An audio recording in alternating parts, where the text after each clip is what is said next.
Las estrategias y demandas indígenas frente a los procesos extractivistas y productivistas.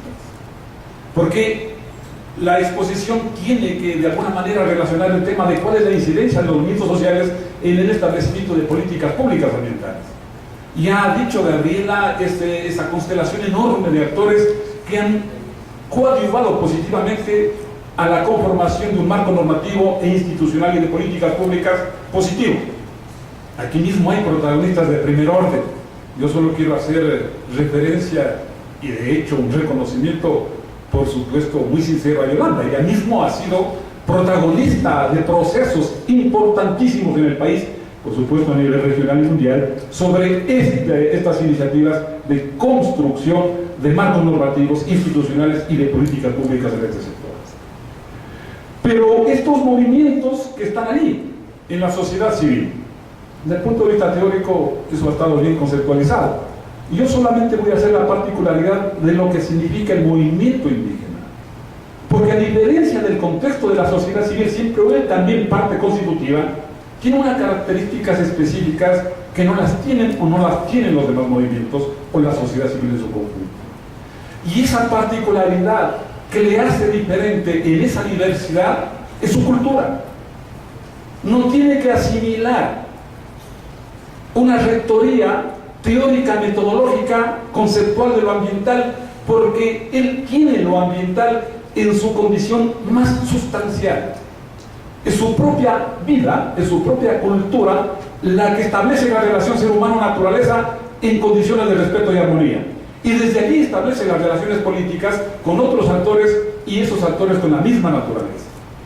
Pero en la medida en que fueron excluidos del proceso, solamente fueron integrados en condiciones de asimilación y aniquilamiento, no integrados en condiciones de igualdad entre pueblos iguales. Cuando ese proceso de exclusión se da, entre comillas, de integración, en ese rato se generan otras formas de relación de los seres humanos con la naturaleza que lamentamos en la actualidad. Ellos tienen políticas que han sido impulsadas desde su propio discurso a través de prácticas políticas diferentes a las de otros movimientos sociales. Para citar alguna, un movimiento indígena implica ejercer una presión o un poder frente a otro poder. Y en ese instante cambian las relaciones de poder y se pueden cumplir determinadas exigencias de carácter político, ambiental, que son necesarias para ellos y para la sociedad en su conjunto. Legalización de territorios tradicionales indígenas, sobre todo en la región amazónica. Porque claro, a nivel urbano estamos acostumbrados a ver pequeños espacios, pequeños solares, de pronto algunos ni siquiera los tenemos, solo los conocemos. Pero cuando se reconoce a una nacionalidad, 1 millón de hectáreas, 500.000 hectáreas, se nos hace algo inconmensurable. Pero ese es el espacio que requieren para desarrollar su vida en forma armónica o digna. Caso contrario, es provocar su aniquilamiento y eso significa acabar con un pueblo, con la cultura. Cumplimiento oportuno y eficaz de la consulta libre previa informada. Que ha sido levantada esta propuesta en el contexto de la sociedad en su conjunto, civil y política, a nivel interno y externo. Al final ahora se reconoce el derecho a la libre determinación, a la consulta libre previa informada, como algo que siempre hubiese existido, pero no es así. Esas son conquistas que han sido alcanzadas últimamente producto del esfuerzo colectivo, incluidos de ellos, por supuesto. Establecimiento de políticas estatales ambientales y de relacionamiento comunitario. Claro, es que el Estado siempre ha estado interesado en eso, respondiendo a las visiones hegemónicas del desarrollo. Inclusive en la última década, un poco antes, el Estado asumió la visión del multiculturalismo para establecer condiciones de relación con los pueblos subalternos o con los actores subalternos. ¿Pero qué es el multiculturalismo? Una referencia teórica o una propuesta teórica que pretende funcionalizar a los actores subalternos en función de la acumulación de capital. Y fue impulsada por los organismos multilaterales de crédito, asumida por los estados como la máxima e importante política de un Estado. Pero con esa política multiculturalista se estaba provocando la funcionalización de los actores subalternos en función de la acumulación de capital. Y claro, el Estado se desprendía de la responsabilidad de reconocer derechos históricos a los pueblos, porque los contentaba, entre comillas, con pequeñas dádivas en función de la refuncionalización. Esa es la política de los organismos multilaterales de crédito y de otros más. Gestión ambiental técnica adecuada. Sí, también es una necesidad emergente o permanente. De alguna manera hay avances cualitativos importantes. Sin embargo, en la práctica aquello no sucede. Pero sí hay un marco normativo, institucional y técnico que genera o provoca o por lo menos insinúa esa modernización. Moratoria de la ampliación de la frontera extractiva es una propuesta que viene siendo debatida a nivel de múltiples sectores y obviamente eso confronta a los intereses del poder.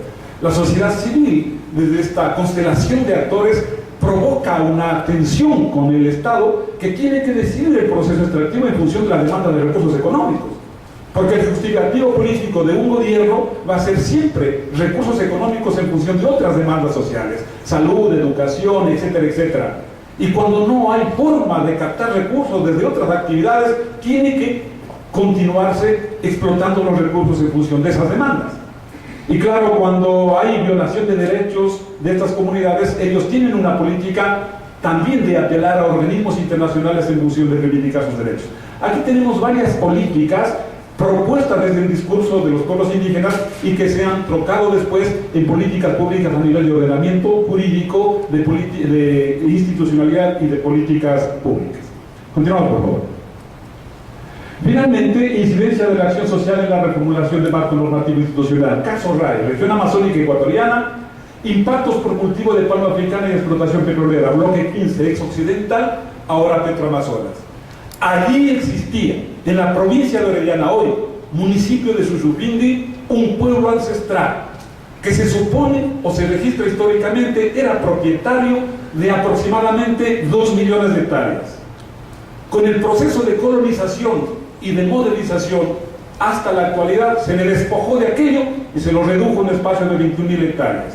Allí viven 460 personas que son parte constitutiva de la nacionalidad Siecopay. ¿Qué sucede?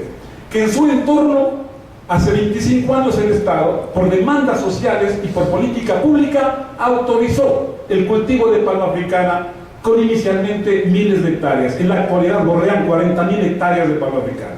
¿Está bien? La sociedad demanda, significa producir, generar fuentes de trabajo, un producto que necesitamos para el consumo y hasta para la exportación. Pero detrás de ese proceso aparentemente positivo, se generó un acoso, un proceso de etnocidio que redujo a este pueblo a la mínima expresión en términos físicos y de pobreza. Bien, estas acciones emprendidas propenden por parte del pueblo sionasecoya como política pública para incidir en la política pública del Estado, en tener una suficiencia orgánica, una suficiencia discursiva y una suficiencia programática. Es decir, la lección aprendida va a consistir en que después de este proceso de padecimiento y de horror de esta nacionalidad, la lección aprendida es que debe organizarse, es que debe tener un discurso político coherente y debe tener una agenda que le posibilite confrontar a la agenda pública. Y luego, para enfrentar el proceso extractivo y la demanda legal planteada por el Estado en contra de la nacionalidad Siecopay. Aquí va lo sorprendente y creo que esto va a ser la perlita de mi exposición. Claro, normalmente el actor postergado, excluido, es el que va a ser afectado por el actor hegemónico. El Estado es un actor hegemónico que impone condiciones a los actores excluidos o postergados. Y después de haber vivido 25 años sometido a la presión de la palma africana y del proceso extractivo petrolero con Occidental y posteriormente con Petroamazonas, esta comunidad ya no tiene que comer. La redujeron en el espacio. Ya no hay proteína, ya no hay caza, ya no hay pesca, ya no hay recolección. Y de pronto, viendo durante 30 años una inmensa área de cultivo de palma africana, seguramente asumieron que ellos también pueden ser cultivadores de palma africana. Pero de pronto piensan que la palma africana es productiva en términos económicos en 1 o 2 años y es mucho más. Y de pronto deciden cultivar frente a 40.000 hectáreas de palma africana de su entorno, del entorno de su territorio, un espaciecito de su territorio de 200 hectáreas. ¿Y qué sucede? Que ahora el Estado le impone un juicio a la nacionalidad por haber violentado la utilización de su espacio en función de un proyecto de cultivo de palma africana. ¿Cómo ven esta situación?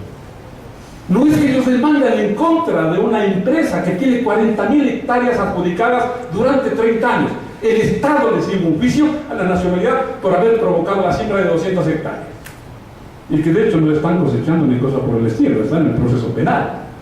Eso definitivamente será debatado.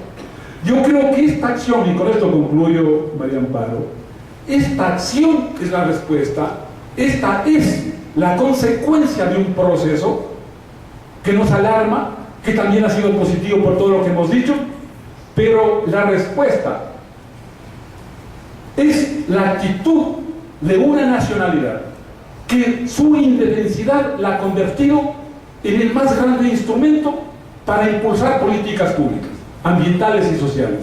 Es su indefensidad, es su condición de extrañeza, de exclusión, lo que le convierte en el instrumento más poderoso para sugerir políticas públicas a un Estado y a una sociedad indolente, que aparentemente está consciente de toda esta realidad de crisis, pero que ignora a estos pueblos que realmente nos impregnan de identidad y de cultura. Muchas gracias.